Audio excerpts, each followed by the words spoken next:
ತುಂಬಾನೇ ಪರ್ಫೆಕ್ಟ್ ಆಗಿ ಆಲ್ರೆಡಿ ಮುಗ್ದೋಗಿರೋ ಒಂದು ಕಥೆನ ಮತ್ತೆ ರಿಓಪನ್ ಮಾಡ್ಕೋತಾ ಇದ್ದಾರೆ ಅಂದಾಗ್ಲೇ ಅಲ್ಲಿ ಹಲವು ತರದ ಪ್ರಶ್ನೆಗಳು ಹೇಳ್ತವೆ. ಬಂದಿರೋ ಫೇಮ್ನ ಫೋರ್ಸ್ಡ್ ಆಗಿ ಬಳಸ್ಕೋತಾ ಇದ್ದಾರಾ ಅಥವಾ ನಿಜವಾಗ್ಲೂ ಅದಕ್ಕೆ ಒಳ್ಳೆ ಎಕ್ಸ್ಟೆನ್ಷನ್ ಕೊಟ್ಟಿದ್ದಾರಾ ಇಲ್ವಾ? ಹೀಗೆ ಬರೋಂತ ಪ್ರತಿ ಸೀಕ್ವೆಲ್ ಮೇಲೂ ಈ ಅಭಿಪ್ರಾಯ ಇದ್ದೇ ಇರುತ್ತೆ, ಅದು ಕಾಮನ್. ಬಟ್ ಆ ಅನುಮಾನ ಇಲ್ಲಿ ಈ ಸೀಕ್ವೆಲ್ ವಿಚಾರದಲ್ಲಿ ನಿಜ ಆಗತ್ತೆ ಅಂತ ಎಕ್ಸ್ಪೆಕ್ಟೇ ಮಾಡಿರ್ಲಿಲ್ಲ.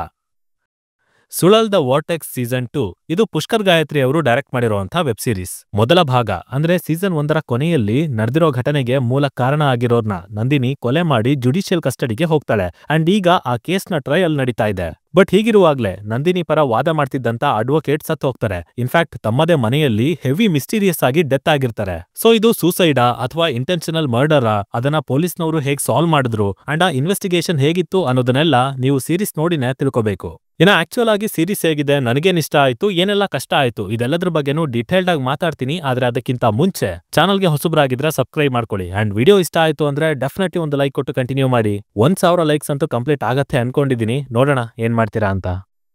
ಇಲ್ಲಿ ನನಗೆ ಪಾಸಿಟಿವ್ ಆಗಿ ವರ್ಕ್ ಆಗಿದ್ದು ಇದರ ಪ್ಲಾಟ್ ಹಾಗೆ ಬ್ಯಾಕ್ ಡ್ರಾಪ್. ಒಂದು ಊರು, ಅಲ್ಲಿನ ಆಚರಣೆ, ಪದ್ಧತಿ, ಮೈಥಾಲಜಿ ಅಂಡ್ ಈ ಕಡೆ ಅನ್ಎಕ್ಸ್ಪೆಕ್ಟೆಡ್ ಆಗಿ ಆಗೋ ಲಾಯರ್ನ ವಿಚಿತ್ರವಾದ ಸಾವು ಎಲ್ಲಾ ಸೇರಿ ಒಂದು ಒಳ್ಳೆ ಇಂಟ್ರೆಸ್ಟ್ ಅನ್ನ ಕ್ರಿಯೇಟ್ ಮಾಡುತ್ತೆ ಸೀರೀಸ್ ಅನ್ನ ನೋಡೋದಕ್ಕೆ. ಸ್ಪೆಷಲಿ ಆ ಕ್ರೈಮ್ ಸೀನ್ ನ ಇನ್ವೆಸ್ಟಿಗೇಟ್ ಮಾಡುವಾಗ ಸುಮಾರು ಪ್ರಶ್ನೆಗಳು ಹುಟ್ಕೋತವೆ.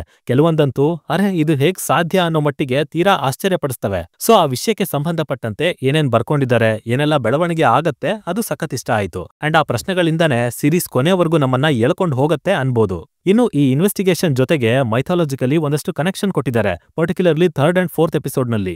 ಅಷ್ಟಕಾಳಿಯರ ರೀತಿ 8 ಹುಡುಗಿಯರು, ಅವರಿಂದ ಈ ಕಥೆಗೆ ಸಿಗೋ ಡೈವರ್ಷನ್, ಹಾಗೆ ಇನ್ನೂ ಒಂದೆರಡಿದೆ. ಅವೆಲ್ಲದನ್ನ ತಂದಿರೋ ರೀತಿ, ಒಟ್ಟಿಗೆ ಎಡಿಟ್ ಮಾಡಿ ಕೊಟ್ಟಿರೋ ರೀತಿ ಚೆನ್ನಾಗಿ ವರ್ಕ್ ಆಯ್ತು. ಇನ್ನು ಟ್ವಿಸ್ಟ್ಗಳ ಕಡೆ ಬಂದ್ರೆ ಆಲ್ಮೋಸ್ಟ್ ಇರೋದನ್ನೆಲ್ಲ ಡೆಲಿಬರೇಟ್ ಆಗೇ ಇಟ್ಟಿದ್ದಾರೆ. ಬಟ್ ಅದರಲ್ಲಿ ಕೆಲವೊಂದು ಡೀಸೆಂಟ್ ಆಗಿತ್ತು, ಎಂಗೇಜಿಂಗ್ ಆಗಿತ್ತು. ಲೈಕ್ ಇನ್ನೇನು ಸ್ಕ್ರೀನ್ ಪ್ಲೇ ಕೈ ಕೊಡ್ತು, ನಿಂತೆ ಹೋಯ್ತು ಕಥೆ ಅನ್ನೋ ಅಷ್ಟರಲ್ಲಿ ಅವುಗಳನ್ನ ಮಧ್ಯ ತಂದು ಮತ್ತೆ ಕ್ಯೂರಿಯಾಸಿಟಿನ ಬಿಲ್ಡ್ ಮಾಡ್ತಾರೆ. ಇದನ್ನ ಬಿಟ್ರೆ ಬ್ಯಾಕ್ ಗ್ರೌಂಡ್ ಸ್ಕೋರ್, ನನ್ನ ಫೇವರೇಟ್ ಸ್ಯಾಮ್ CS ಅವರು. ಸುಳಲ್ 1 ಬಂದಾಗ ಯಾವ ಲೆವೆಲ್ ಅಲ್ಲಿ ಮ್ಯೂಸಿಕ್ ವರ್ಕ್ ಆಗಿತ್ತಲ್ಲ ಅದೇ ಇಲ್ಲೂ ಕಂಟಿನ್ಯೂ ಆಗಿದೆ. ಎಸ್ಪೆಷಲಿ ಇಂಥ ಸ್ಲೋ ನರೇಟಿವ್ ಇದ್ದಾಗ್ಲೂ ಆ ವ್ಯಾಲ್ಯೂನ ಕಡಿಮೆ ಆಗೋದಕ್ ಬಿಟ್ಟೇ ಇಲ್ಲ. ಎಲ್ಲಿ ಬೇಕೋ ಅಲ್ಲಿ ಸೀಕ್ವೆನ್ಸಸ್ ನ ಮೇಲೆ ಏರಿಸ್ತಾರೆ ಅಂಡ್ ಮುಖ್ಯವಾಗಿ ಇನ್ವೆಸ್ಟಿಗೇಷನ್ ಮತ್ತೆ ಮೈಥಾಲಜಿಕಲ್ ಬಿಲೀಫ್ ನಡುವೆ ಒಂದು ಅಟ್ಮಾಸ್ಫಿಯರ್ ನ ಕಟ್ಕೊಡ್ತಾರೆ ಅಂಡ್ ಅದೇ ಇಂಪ್ಯಾಕ್ಟ್ ಮಾಡಿರೋದು ಇಲ್ಲಿ. ಪರ್ಫಾರ್ಮೆನ್ಸಸ್ ವಿಚಾರಕ್ಕೆ ಬಂದ್ರೆ ತೀರಾ ಒಳಗಿಳಿಯುವಷ್ಟು ಯಾರಿಗೂ ಬರ್ದಿಲ್ಲ. ನಂದಿನಿ, ಸಕರೈ, ಚೆಲ್ಲಪ್ಪನಿಂದ ಹಿಡಿದು ಕಚ್ಚಿ ಸೇರ ಹುಡುಗಿವರೆಗೂ ಎಲ್ಲರೂ ಡಿಸೆಂಟ್ ಆಗಿ ಪರ್ಫಾರ್ಮ್ ಮಾಡಿದ್ದಾರೆ. ಇನ್ನು ಇಲ್ಲಿ ಅಷ್ಟಾಗಿ ವರ್ಕ್ ಆಗದೆ ಇದ್ದಿದ್ದು ಅತಿ ದೊಡ್ಡ ನೆಗೆಟಿವ್ ಆಗಿದ್ದು ಇದರ ಸ್ಕ್ರೀನ್ ಪ್ಲೇ ತುಂಬಾನೇ ಸ್ಲೋ ಆಗಿತ್ತು ಅಂಡ್ ಸಾಕಷ್ಟು ಕಡೆ ಡಿಸ್ಕನೆಕ್ಟ್ ಕೂಡ ಆಗ್ತಾ ಇತ್ತು. ಪ್ರಾಪರ್ ಆಗಿ ತಗೊಂಡ್ ಹೋಗಿದ್ರೆ 4th ಎಪಿಸೋಡ್ ಅಲ್ಲೇ ಈ ಕೇಸ್ಗೆ ಲಿಂಕ್ ಸಿಕ್ಕಿರೋದು. ಬಟ್ ಅಲ್ಲಿ ಅದನ್ನ ಮಾಡ್ದೇನೆ ಅನಾವಶ್ಯಕವಾಗಿ ಡ್ರ್ಯಾಗ್ ಮಾಡ್ಕೊಂಡು ಹೋಗಿದ್ದಾರೆ. ಈವನ್ ರೈಟಿಂಗ್ ಕಡೆಯಿಂದ ಬಂದ್ರೂ ಅದೇ ಸಮಸ್ಯೆ. ಪಾಸಿಟಿವ್ ಅಂತ ಏನೇನ್ ಮೆನ್ಷನ್ ಮಾಡಿದ್ದೀನಿ ಅದಷ್ಟನ್ನ ಹೊರತುಪಡಿಸಿದ್ರೆ ರೈಟಿಂಗ್ ತುಂಬಾ ಕ್ಯಾಶುವಲ್ ಆಗಿದೆ, ಲೇಜಿ ಆಗಿದೆ ಅಂಡ್ ಎಷ್ಟೋ ಕಡೆ ಬೋರಿಂಗ್ ಅಂತಾನೂ ಅನ್ಸುತ್ತೆ. ಇನ್ವೆಸ್ಟಿಗೇಷನ್ ಅಂದ್ರೆ ಏನು, ಚಾಲೆಂಜಸ್ ಇರಬೇಕು, ಕನ್ಫ್ಯೂಷನ್ ಇರಬೇಕು, ಮಿಸ್ಲೀಡ್ ಆಗ್ತಿರ್ಬೇಕು ಅಂಡ್ ದೆನ್ ಅದನ್ನ ಮೀರಿ ಹೀರೋ ಕೇಸ್ನ ಸಾಲ್ವ್ ಮಾಡಬೇಕು.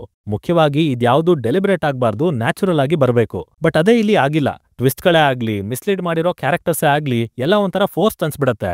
ಆಲ್ಸೋ ಸುಳಲ್ 1 ನಲ್ಲಿ ಇದ್ದ ಹಾಗೆ ಇಲ್ಲಿ ಒಳ್ಳೆ ಶಾಕ್ ವ್ಯಾಲ್ಯೂ ಅಂತಾನೂ ಸಿಗಲ್ಲ. ಜೊತೆಗೆ ಇನ್ವೆಸ್ಟಿಗೇಷನ್ ಪ್ರೊಸೆಸ್ ಕೂಡ ಅಷ್ಟೇ. ಪ್ರಶ್ನೆಗಳು ಅಂತ ಏನ್ ಹುಟ್ಕೋತವೆ ಅದರ ಸುತ್ತ ಸಣ್ಣದಾಗಿ ಇಂಟ್ರೆಸ್ಟ್ ಇರತ್ತೆ ಬಿಟ್ರೆ ಉಳಿದ ಎಲ್ಲಾ ಕಡೆ ಬರೀ ಕನ್ವರ್ಸೇಷನ್ಸ್, ಪೋರ್ಟ್ರೇಯಲ್ಸ್ ಅಂಡ್ ಅದರಲ್ಲೂ ಅಂತ ಮಜಾ ಏನಿರ್ಲಿಲ್ಲ. ಸುಮಾರು ಕಡೆ ಮಾತಾಡ್ಕೊಂಡೇ ಲೀಡ್ ತಗೋತಾ ಹೋಗ್ತಾರೆ. ಸೊ ಆ ನರೇಟಿವ್ ನನಗೆ ವರ್ಕ್ ಆಗ್ಲೇ ಇಲ್ಲ. ಹಾಗೇನೆ ಕಥೆಲಿರೋ ಕೋರ್ ಪಾಯಿಂಟ್, ಅದರೊಳಗೆ ಒಂದು sub story, flashback, setup ಅದೆಲ್ಲದರಿಂದ ಎಮೋಷನಲಿ ಏನೋ ಕೊಡೋದಕ್ ನೋಡಿದ್ದಾರೆ. ಬಟ್ ಆ ಎಮೋಷನಲ್ ಕನೆಕ್ಟ್ ತುಂಬಾ ವೀಕ್ ಆಗಿತ್ತು. ಕಥೆನ ಸಿಕ್ಕಾಪಟ್ಟೆ ಎಳೆದ್ಬಿಡ್ತು. ಆಲ್ಸೋ ಈ ತರದ ಅಪ್ರೋಚ್ ಇಟ್ಕೊಂಡು ಹೋಗಿದ್ರಿಂದ ಫಿನಿಶಿಂಗ್ ಅಥವಾ ಪೇ ಆಫ್ ಅಂತ ಏನ್ ಹೇಳ್ತೀವಿ ಅದು ಎಫೆಕ್ಟಿವ್ ಆಗಿ ಬರ್ಲಿಲ್ಲ. ಕ್ಲೈಮ್ಯಾಕ್ಸ್ ಅಷ್ಟೊಂದು ಸ್ಯಾಟಿಸ್ಫೈ ಕೂಡ ಮಾಡ್ಲಿಲ್ಲ. ಟೋಟಲ್ ಆಗಿ ಇದೊಂದು ಅಬವ್ ಆವರೇಜ್ ಸೀರೀಸ್ ಅಂತ ಹೇಳ್ತೀನಿ. ರೆಗ್ಯುಲರ್ ಆಗಿ ಒಂದು ಥ್ರಿಲ್ಲರ್ ರೀತಿ ನೋಡೋಂಥವ್ರಿಗೆ ಅಷ್ಟೇನು ಡಿಫರೆನ್ಸ್ ಆಗಲ್ಲ, ಗುಡ್ ವಾಚ್ ಅಂತ ಅನ್ಸುತ್ತೆ. ಆದ್ರೆ ಸುಳಲ್ ಪಾರ್ಟ್ 1 ನ ನೋಡಿ ಆ ಎಕ್ಸೈಟ್ಮೆಂಟ್ ಅಲ್ಲಿ ಬಂದವ್ರಿಗೆ ಇದು ಖಂಡಿತ ಡಿಸಪಾಯಿಂಟ್ ಮಾಡುತ್ತೆ. ಅಂಡ್ ಸ್ಪೆಷಲಿ ಪಾರ್ಟ್ 1 ಜೊತೆ ಕಂಪೇರ್ ಮಾಡೋದಕ್ಕೂ ಆಗಲ್ಲ, ಬಿಕಾಸ್ ಇದರ ಸ್ಟ್ಯಾಂಡರ್ಡ್ಸ್ ಅಷ್ಟು ಕೆಳಗಿದೆ. ಸಿಕ್ಕಿರೋ ಅಪ್ರಿಸಿಯೇಷನ್ ನ ಗಮನದಲ್ಲಿಟ್ಕೊಂಡು ಪಾರ್ಟ್ 2ಗೆ ಕೈ ಹಾಕಿದ್ರ ಗೊತ್ತಿಲ್ಲ. ಬಟ್ ಡೆಫಿನೆಟ್ಲಿ ಇದು ಪುಷ್ಕರ್ ಗಾಯತ್ರಿ ಅವರ ಲೆವೆಲ್ಗೆ ಅಲ್ವೇ ಅಲ್ಲ. ಇನ್ಫ್ಯಾಕ್ಟ್ ಇದು ಅವರ ವೀಕೆಸ್ಟ್ ವರ್ಕ್ ಅಂದ್ರೂ ತಪ್ಪಾಗಲ್ಲ. ಎನಿವೇಸ್ 8 ಎಪಿಸೋಡ್ ಇರೋ ಈ ಸೀರೀಸ್ ಅಮೆಜಾನ್ ಪ್ರೈಮ್ ನಲ್ಲಿ ಕನ್ನಡ ಭಾಷೆಯಲ್ಲೇ ಸಿಗತ್ತೆ. ಹಾಗೆ ಪ್ರತಿ ಎಪಿಸೋಡ್ 40 ರಿಂದ 50 ನಿಮಿಷ ಇದೆ. ಅಡಿಷನಲ್ ಆಗಿ ಐ ಥಿಂಕ್ 3rd ಅಥವಾ 4th ಎಪಿಸೋಡ್ ನಲ್ಲಿ ಒಂದೆರಡು ಕಡೆ ಮೆಚ್ಯೂರ್ಡ್ ಸೀನ್ಸ್ ಇದೆ ಅಂಡ್ ಅದನ್ನ ಅಡ್ಜಸ್ಟ್ ಮಾಡ್ಕೋತೀರಾ ಅಂದ್ರೆ ಫ್ಯಾಮಿಲಿ ಜೊತೆಗೇನೆ ಆರಾಮಾಗಿ ನೋಡ್ಬೋದು ಅಂತ ಹೇಳ್ತಾ ನಾನ್ ಹೊರಡ್ತಾ ಇದೀನಿ. ಇನ್ನ ನೀವೇನಾದ್ರೂ ಆಲ್ರೆಡಿ ಈ ಸೀರೀಸ್ ಅನ್ನ ನೋಡಾಗಿದ್ರೆ ಇದು ನಿಮಗೆ ಯಾವ ತರ ಅನ್ನಿಸ್ತು ಅನ್ನೋದನ್ನ ಕೆಳಗಡೆ ತಪ್ಪದೆ ಕಮೆಂಟ್ ಮಾಡಿ ತಿಳಿಸ್ಬಿಡಿ. ಡಿಸ್ಕಷನ್ ಮಜವಾಗಿರುತ್ತೆ. ಸೈನಿಂಗ್ ಆಫ್, ಲಿಖಿತ್.